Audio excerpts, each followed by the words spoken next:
Kuwait के मंगाफ शहर की 6 मंजिला इमारत में बुधवार को आग लगने से 49 मजदूरों की मौत हो गई है। 50 से ज्यादा लोग घायल बताए जा रहे हैं।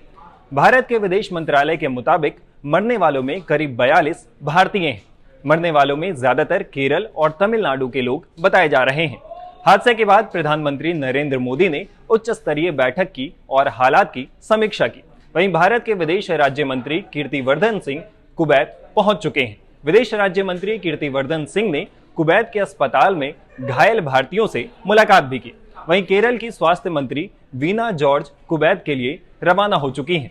ये पूरे कुवैत में इमारतों में लगी अब तक की सबसे भीषण आगजनी की घटना मानी जा रही है। जिस इमारत में ये आग लगी है वहां 160 से ज्यादा लोग रह रहे थे, जिनमें ज्यादातर भारतीय हैं। कुवैत टाइम्स ने दमकल कर्मियों के हवाले से बताया है कि आग इमारत के बेसमेंट में बने रसोई घर में बुधवार संभवतः सिलेंडर फटने से लगी थी। इमारत में 160 से ज्यादा मजदूर के रहने की खबर है, जिनमें ज्यादातर भारतीय थे, तो कुछ पाकिस्तानी, बांग्लादेश और नेपाल के रहने वाले भी वहां मौजूद थे। सभी एक ही कंपनी के लिए काम करते थे। प्रत्यक्षदर्शियों के मुताबिक आग बहुत तेजी से फैली। मजदूरों को बाहर निकलने का मौका नहीं मिला। कई लोगों को इमरजेंसी सर्विस के जरिए निकाला गया। वहीं कुवैत के गृह मंत्री शेख फहद ने इस मामले पर एक बड़ा बयान दिया है। मीडिया रिपोर्ट्स के मुताबिक उन्होंने कहा है कि जो हुआ वो कंपनी और इमारत मालिकों के लालच का नतीजा है। उन्होंने इमारतों में जानवरों की तरह ठूस कर रखे गए मजदूरों के मामले में कुवैत नगर पालिका और स्थानीय सार्वजनिक प्राधिकरण को तत्काल कार्रवाई करने के लिए कहा है। उन्होंने ऐसी सभी इमारतों और उनके मालिकों पर कार्रवाई करने को कहा है जहां बड़ी संख्या में मजदूरों को एक ही इमारत में ठूस कर रखा जाता है। ऐसे में सवाल उठ रहे हैं कि क्या वाकई कुवैत में भारतीयों को दयनीय हालात में रखा जाता है।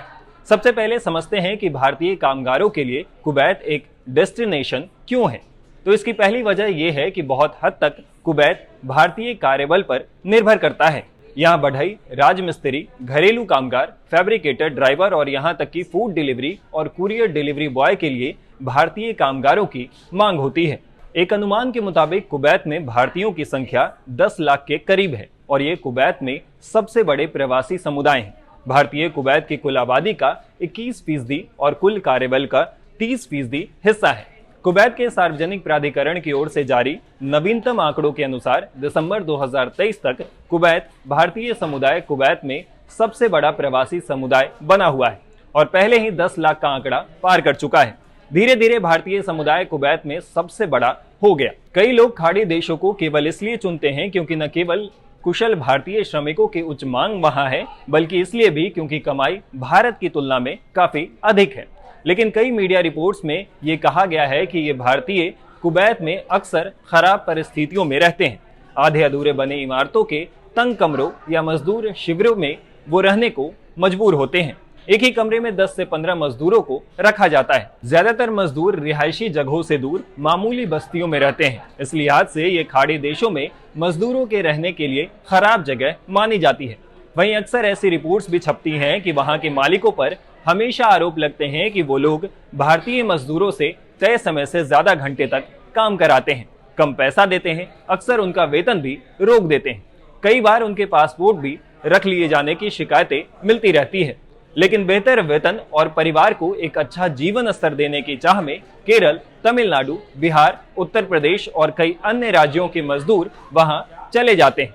लेकिन जब दक्षिणी कुवैत के मंगाफ क्षेत्र में आगजनी की बड़ी घटना हुई तो एक बार फिर इन भारतीय मजदूरों की स्थिति की ओर सबका ध्यान गया है। उम्मीद की जानी चाहिए कि इस घटना के बाद वहां की सरकार उन मालिकों पर सख्त एक्शन लेगी जो इन मजदूरों के हालात का गलत फायदा उठाते हैं और उनका उत्पीड़न करते हैं।